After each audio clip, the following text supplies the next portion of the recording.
internet. Oke, kembali lagi ke channelku. Sudah agak lama aku nggak begitu upload karena emang sibuk dan aku punya ketakutan untuk memulai channel ini lagi. Tapi seperti yang ingin aku bahas di judul video ini, bagaimana aku malas karena sebenarnya ini aku mau tidur dan kayak pakai jaket aja untuk kayak ala-ala. Aku harus melatih public speakingku untuk uh, berbicara, untuk yapping, untuk berbagi sesuatu di internet. Aku nggak ngerti apakah ini relevan atau penting bagi kalian, tapi ya aku di sini ingin berbagi tentang pentingnya kita punya wadah. Nah, seperti halnya di konteksku, aku punya kebutuhan untuk melatih public speakingku. Alasannya kenapa? Karena di pekerjaanku yang sekarang, em, di mana aku harus berbicara dengan tim, berbicara dengan klien-klien yang lain, ya. Em, aku masih merasa bahwa aku tidak memiliki cakapan yang cukup untuk membangun negosiasi untuk bekerja sama dengan mereka. Aku merasa aku, somehow tidak layak berada di tempat kerjaku yang sekarang. So, aku benar-benar butuh wadah untuk melampiaskan diri dan, membiasakan ya, membiasakan, apa yang seharusnya aku lakukan itu untuk membuat public speaking yang bagus, gitu.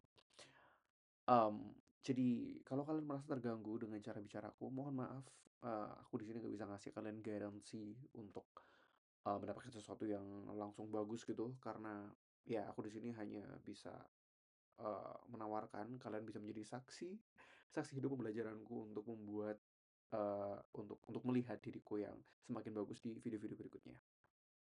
So, kenapa sih kita butuh wadah gitu kan? Karena menurutku setiap orang itu tuh punya bakat masing-masing. Toh kalaupun mereka nggak punya bakat, ada suatu kejadian dalam hidup mereka di mana mereka itu harus ya untuk dituntut untuk memiliki suatu kapasitas yang oke gitu bagi diri mereka gitu. Di mana misalnya contoh yang paling gampang ya adalah aku, yang mana aku harus public speaking berlaku orang yang introvert gitu.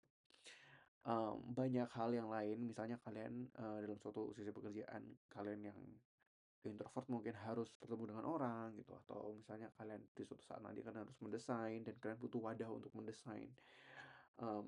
Atau, di mana misalnya kalian benci matematika, tapi ketika nanti kalian kepepet terus bikin bisnis, kalian harus belajar, gimana caranya ngatur cash flow ya. Jadi, banyak ya hal-hal di kehidupan kita yang menuntut kita untuk harus selalu belajar, untuk terus belajar gitu. Nah, dalam pembelajaran ini tentu kita butuh wadah ya, tentu kita butuh suatu, apa ya, ruang yang aman agar kita mengeksplorasi, agar kita melakukan kesalahan yang dimaafkan, sehingga kita akhirnya tahu, oh yang benar harusnya yang seperti ini gitu. Nah, mmm, terutama soal wadah untuk mengekspresikan sesuatu ya, seperti mungkin alasan berbagai konten kreator yang membuat channel YouTube yang temanya seperti ini gitu. Karena menurutku secara basic, secara dasar, setiap manusia tuh pasti memiliki keinginan untuk didengarkan. Dan aku yakin setiap orang pasti punya cerita untuk dibicarakan, gitu. So, menurutku itu sudah sebagai apa ya, basic trait setiap manusia dan, karena setiap manusia tuh selalu dideru oleh berbagai masalah, dideru oleh berbagai sudut pandang ketika dia menjalani hidup, gitu. Itu alasan kenapa orang juga butuh untuk melampiaskan perasaan. Dan tentu, eee, setiap manusia butuh wadah untuk bercerita dengan aman, butuh wadah untuk didengarkan dengan aman, gitu. Karena efeknya apa sih kalau orang nggak punya wadah untuk bercerita, nggak punya wadah untuk didengarkan? Kalau di konteksku ya tentu, aku akan belepotan di dunia kerjaku, aku akan kewalahan menghadapi klien, ngomong sama tim internal gitu. Dan itu nggak baik bagi tim gitu. Aku ngerti yang baik adalah aku harus belajar sendiri, aku nggak bisa maksa kantorku untuk berikan aku training. Bisa sebenarnya, tapi kayak, kenapa kita juga nggak mau sih untuk belajar sendiri gitu. Dan bagi teman-teman di konteks yang lain mungkin, teman-teman butuh untuk, you know, butuh didengarkan dan apa jadinya kalau teman-teman nggak didengerin, wah pasti jadi orang gila, ya nggak sih? Kayak pasti jadi orang yang stres, menyedihkan karena nggak punya teman, merasa semuanya harus diselesaikan sendiri, merasa kalau, terbiasa jadi orang yang selalu benar gitu. Karena tahu nggak guys, ketika kita punya teman, kita tuh bisa apa ya, bisa bisa punya pengalaman yang mengejutkan. Karena, ya ketika aku yang introvert ini mulai berani untuk menyatakan opiniku secara terang-terangan dan aku juga membalas opini. Jadi yang biasanya aku kayak menyimpan tanggapanku untuk diriku sendiri. Tapi akhir-akhir ini aku kayak ngomong aja langsung ke temanku kayak, "Gue nggak setuju sama pendapat lo soalnya lah," gitu. Dan surprisingly, dari diskusi kedua belah pihak, sudut pandang yang berbeda, itu bisa menghasilkan sesuatu yang baru, sesuatu yang aku dapat hikmahnya, temanku juga dapat hikmahnya gitu. Jadi kayak it's really great untuk punya partner yang bisa saling tukar pikiran. Karena itu membuatku sadar kalau ternyata aku nggak bener-bener amat. Dan ternyata temanku pun juga ngerasa bahwa dia nggak bener-bener amat. Jadi sangat-sangat, apa ya, penting punya teman, penting punya wadah, penting untuk saling bercerita dan saling mendengar. Cuman pastiin aja temen kalian itu temen yang sehat ya. Jadi temen yang juga bisa saling menimpali, temen yang juga mau mendengarkan, dan temen yang juga mau cerita. Karena kalau cuman kalian yang dengerin doang tapi dia nggak mau cerita, kayaknya juga agak aneh. Karena aku merasa temen itu harusnya saling setimpal gitu. So, itu. Lalu, oke, kita sekarang saatnya mencari. Terus di mana sih? Di mana wadah yang paling ideal gitu untuk belajar. Sebenarnya di ruang komunitas ya, di ruang dan komunitas ini ya tergantung dari apa yang kalian butuhin. Misalnya kalau, kalian butuh, skill menggambar gitu ya, kalian akan harus cari komunitas menggambar di kota kalian. Karena ada beberapa hal yang kebahagiaannya tuh lebih terasa ketika real, ketika di dunia nyata ya. Ya, kalian ketemu sama orang, terus gambar bareng, ngomong langsung gitu kan, terus kayak ngelihat sendiri, "Oh ternyata caranya gambar kayak gini," gitu. Itu pengalaman yang sangat menyenangkan.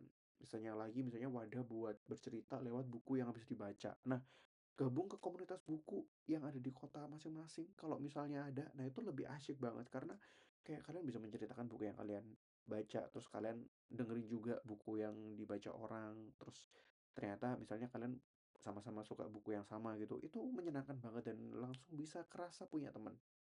Karena kayak, wah ternyata kita sama-sama suka baca buku yang sama ya gitu, terus kayak asyik banget gitu. Jadi, komunitas adalah tempat yang menurutku sangat ideal untuk kita belajar ya, karena dalam komunitas kita mendapat support dari orang yang sama-sama butuh, orang yang sama-sama saling belajar, dan orang yang sama-sama belajar punya tingkat toleransi dan kompromi yang tinggi ketika kalian mengeluhkan kesalahan. Mereka nggak akan ketawa, mereka menyemangati, mereka ngerti susahnya, mereka ngerti pentingnya memiliki ilmu tersebut. Jadi, so that's really cool. Silahkan cari komunitas. Cuman, apakah kota kalian memiliki, komunitas, sesuai dengan yang kalian butuhkan? Karena kalau kalian di kota kecil, mohon maaf sekali, biasanya di kota kecil sangat-sangat jarang, wadah yang, apa ya, eee, wadah yang tepat gitu loh. Adapun misalnya mungkin orangnya cuma sedikit karena ya kota kecil, beda sama kota besar, karena kota besar biasanya banyak bersinggungan dengan banyak para pendatang,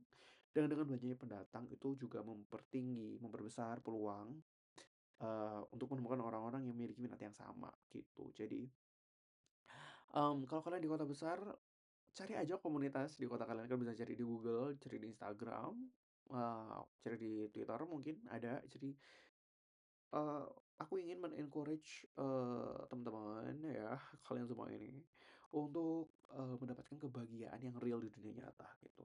Cuman, gimana kalau misalnya kita berada di kota kecil, atau kita terlalu sibuk, kita nggak sempet untuk pergi ke komunitas, karena sibuk, jamnya nggak cocok sama jam kerja kita, gitu.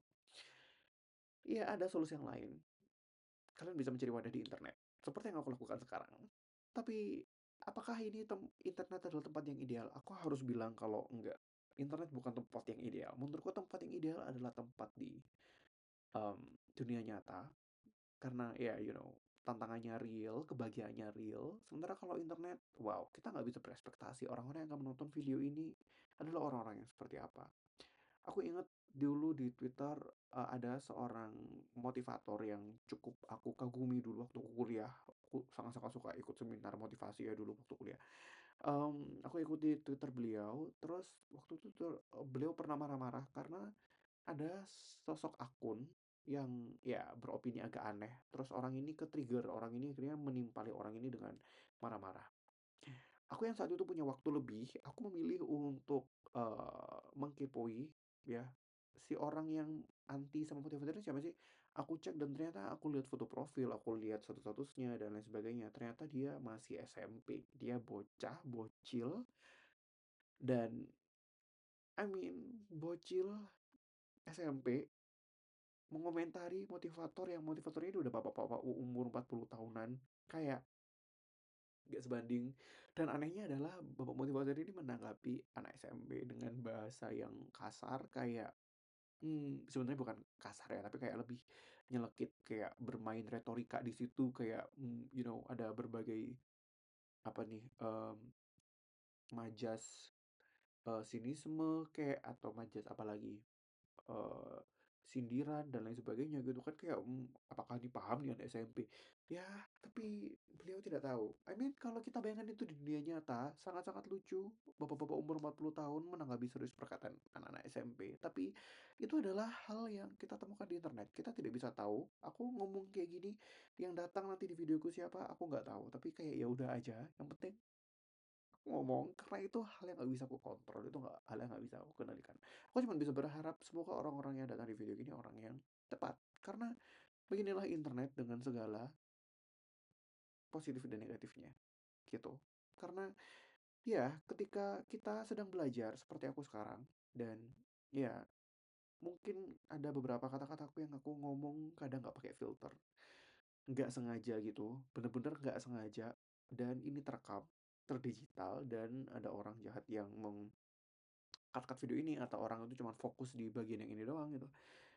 Ya mereka mungkin akan menge-hate diriku. Ya, mereka akan membenci diriku dan aku mendapatkan suatu citra yang akhirnya jadi sangat-sangat buruk. So, ya, itu bisa jadi suatu masalah yang besar. Ada peluang ke sana, tapi apakah peluangnya cukup besar? Aku rasa tidak, karena kayak siapa aku, dan kalau terlalu takut mikirin yang ini itu, padahal belum tentu kejadian. Menurutku tuh ciri-ciri tanda orang yang mentalnya tidak begitu sehat, dan aku berusaha menjaga mentalku tetap sehat. Jadi aku nggak mau sakit mental, so aku nggak mau mikirin itu karena itu juga belum tentu terjadi. So mungkin ini juga tips buat teman-teman, kalau kalian ngerasa punya banyak ketakutan, takut nanti A, B, C, D, E, F, G, itu cuman skenario yang ada di kepala kalian. Mendingan kalian jalanin aja dulu, terus kalau memang nanti ada kejadian kayak gitu baru kalian pikir. Tapi nanti aja, baru berpikir kalau udah ada buktinya. Tapi kalau nggak ada buktinya jangan dulu. Mendingan kita mikir yang lucu-lucu. Misalnya nonton video lucu di TikTok atau di Reels gitu. So, ya, so internet bisa menjadi em, tempat wadah yang oke untuk kita salurkan ya. Dan cara terbaik untuk menghadapi backlash menurutku ya kita tetap harus punya support group sih. Karena again, real happiness comes from the real world. Menurutku seperti itu. Jadi aku akan tetap belajar public communication seperti ini di internet, tapi aku nggak mau ini menjadi habit. Aku nggak mau kayak dikit-dikit aku menyimpan opini untuk diriku sendiri terus aku lampiaskan ke internet. Menurutku itu juga nggak sehat. Ada beberapa opini yang harus aku share ke teman dekatku yang aku percaya, dan opini dari teman dekatku sendiri itu bisa langsung nampar aku daripada aku yang harus selalu ngecekin komentar kalau misalnya itu ada backlash. Apakah aku punya waktu untuk kalau misalnya video ini nanti I don't know viral terus komennya ada 1 juta. Kayak aku harus membaca 1 juta komen gitu dan itu menghabiskan waktu berapa banyak, kayak I don't have that time, kayak aku bukan Tuhan dan semua orang juga apa ya, mereka komen gitu apakah mereka berharap pengen dibalas atau mereka just pengen expressing their thoughts, kayak itu cuman mirroring dari mereka aja gitu pandangannya yang mungkin mereka nggak setuju karena cara mereka menjalani hidup itu adalah dengan cara A, terus tiba-tiba aku bilang B, terus mereka kayak kayaknya yang efektif di hidup gue itu cara A deh, kok orang ini ngomong cara B sih, kayak aku pengen komen aja deh gitu, kayak ya pengen komen aja gitu kan, kayak siapa tahu yang A bener gitu kan, dan aku yang bilang B kayak, "Oh iya iya yang A bener juga," gitu. Sebenarnya sah-sah aja, cuman apakah harus menjamin bahwa ada dialog itu?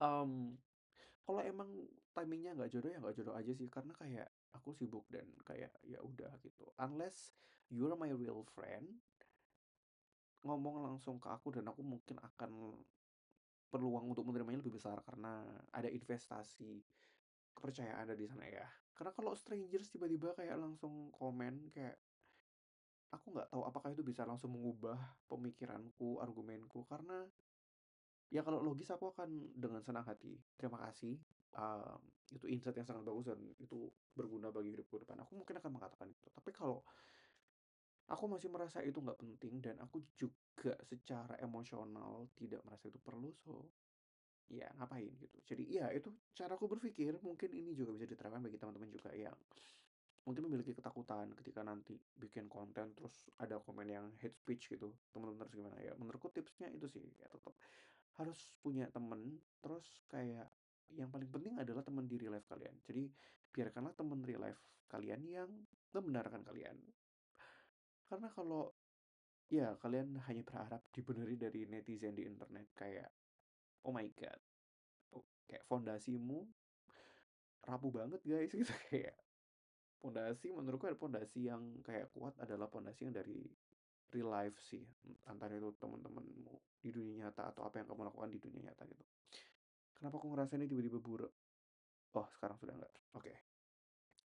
Maaf tadi ada technical issue gitu. So, iya, satu hal yang ingin aku share juga adalah, kita harus punya pemikiran yang terbuka sih. Karena, aku juga nggak mau teman-teman yang misalnya belajar konten kayak aku, terus ketemu kayak harus pasang persona yang kayak, "Aku paling benar, kalian harus mengikuti gue," gitu kayak. Enggak, itu, gimana ya, aku nggak menyarankan itu sih, karena aku pengen kita tetap real, kita tetap jadi orang yang biasa aja, kita tetap jadi orang yang ya nggak sotoy, ya jujur aja kayak aku sekarang kayak gini pun juga nggak trying so hard untuk menjadi benar. Aku merasa kayak ya pembelajaranku, pembawaanku, yang aku kira ini benar adalah dengan cara yang seperti ini. Dengan bahasa yang aku pakai juga seperti ini. I'm not trying so hard to be making up. It's just like my own thoughts, just kayak langsung keluar aja gitu. So, iya, menurutku itu sih, apa ya, penting untuk tetap punya humility, penting untuk tetap punya kerendahan hati ketika kita menyampaikan sesuatu di internet. Penting untuk tetap memiliki pemikiran yang terbuka bahwa kita bisa aja salah dan mereka juga bisa aja salah, kita yang benar. I mean, selalu ada 2 opsi itu gitu. Jadi kayak santai aja gitu, jangan terlalu insecure karena kayak ngerasa, "Ih, materi gue udah bener nggak sih?" Kayak jangan se-insecure itu. Tapi kayak jangan terlalu kayak, "Gue bener karena harus ngikutin gue." Jangan yang kayak satu yang itu juga. Karena kayak, balance is the key. Balance is always the key gitu. Gitu sih. Jadi itu, sama ya, harus penting untuk self check juga. Bisa dengan cara merenung, bisa juga dengan deep talk ke temen yang dipercaya. Atau kalau kalian punya waktu, silakan baca komentar dan pastiin kalian berada dalam mental yang baik, terus kayak, "Oke, aku siap untuk mendengar pendapat yang berbeda." Nah, baru tuh kalau udah ada niatan, udah ada doa seperti itu, baru tuh kayak mulai baca-baca komen, terus kayak, "Oh, oke ya, komentar dari netizen A sepertinya ada benernya, aku catat. Yang B, aneh." Ini juga kata-katanya kasar, sangat-sangat tidak berinvestasi, kayak dia nggak peduli gue, ya ngapain gue harus peduli sama dia. Dia nggak ada niat untuk mengubahku, jadi kayak ya udah aja gitu, nggak ada usahanya. Ya udah aku juga nggak mau usaha untuk memahami dia juga in a way gitu. Dan selalu berikan apresiasi kepada orang yang bahasanya baik, bahasanya kayak ada niat untuk tetap melihat kalian sebagai manusia dan kayak ada niat yang tulus di sana dari kata-kata yang dia pilih untuk kayak, "Oh, orang ini pengen aku berubah karena emang ada sesuatu nih yang salah dariku," gitu. So, ya, tetap punya pemikiran yang sehat seperti itu, tetap, terbuka juga dan ya nggak apa-apa untuk mendengar pendapat dari netizen, cuman ya butuh kesiapan.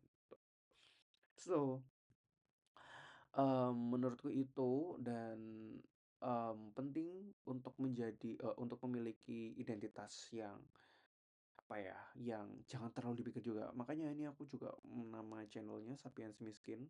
Apakah nanti ke depannya aku akan mengubah nama lagi? It could be. Apa aku akan mengubah cara pembawaan yang kayak lebih chill atau mungkin ke depannya aku akan jadi jauh lebih formal. Bisa jadi. karena aku sendiri juga nggak mau yang terlalu kaku, aku nggak mau terlalu mendikte aku ini orangnya seperti apa. Aku pengen fleksibel aja karena kehidupan ini begitu fleksibel, kayak aku berusaha ngeplan kehidupanku seperti A, B, C, D, E, tapi kehidupan selalu memberikan hal-hal yang tidak pasti. So, jadinya aku merasa cara untuk survive adalah dengan cara beradaptasi dan untuk memiliki keteguhan hati yang nggak mau untuk berubah itu menurutku malah menambah-nambah masalah. Menurutku, cara mengurangi masalah adalah dengan memiliki identitas yang fleksibel, tapi tetap dengan identitas yang jujur gitu. So, ini alasan kenapa aku juga belajar dalam membuat channel ini, karena aku ingin belajar personal branding yang konsepnya lebih ke documenting my journey daripada yang kayak udah staging, yang stage act gitu. Kayak aku udah ada konsep terus aku kayak harus berakting. Enggak, karena menurut personal branding itu harus jujur dan ya ini adalah bagian dari perjalanan personal brandingku. Karena menurutku lebih menarik ya ketika orang tahu aku dulunya kayak gimana dan ngelihat orang untuk bertumbuh bareng-bareng bersama dengan komunitas, bersama dengan orang-orang yang memiliki value yang sama itu lebih menyenangkan daripada yang terlalu stage gitu. Gitu. So, aku harap aku bisa konsisten dan aku harap meskipun kontenku ini agak-agak berantakan, nggak jelas, tanpa cut sama sekali, aku harap kalian tetap bisa mendapatkan sesuatu. Tapi kalau memang kalian nggak mendapatkan sesuatu, ya nggak apa-apa juga. Berarti bukan jodoh. Mungkin bukan waktu yang tepat sekarang kalian nonton video ini. Gitu. So, um, mm, aku rasa itu semoga bermanfaat. Bagi kalian yang merasa masih punya ketakutan untuk membuat konten sepertiku, gas aja nggak sih? Karena internet adalah wadahnya. Temenin gue, aku nggak mau sendirian membuat konten yang nggak jelas seperti ini. Kayak aku pengen orang-orang belajar dan memanfaatkan internet. Dan kita bisa saling belajar. Aku bisa komen di video kalian dan kalian bisa komen di videoku. So, kita bisa jadi teman online mungkin ya. So, ya, itu yang ada di pikiranku sekarang. So, I think that's all. Thank you and I'll see you on the next one. Gitu banget nih endingnya kayak niru-niru siapa. Apa ya yang unik, gak tahu. Kita pikirkan nanti. Bye.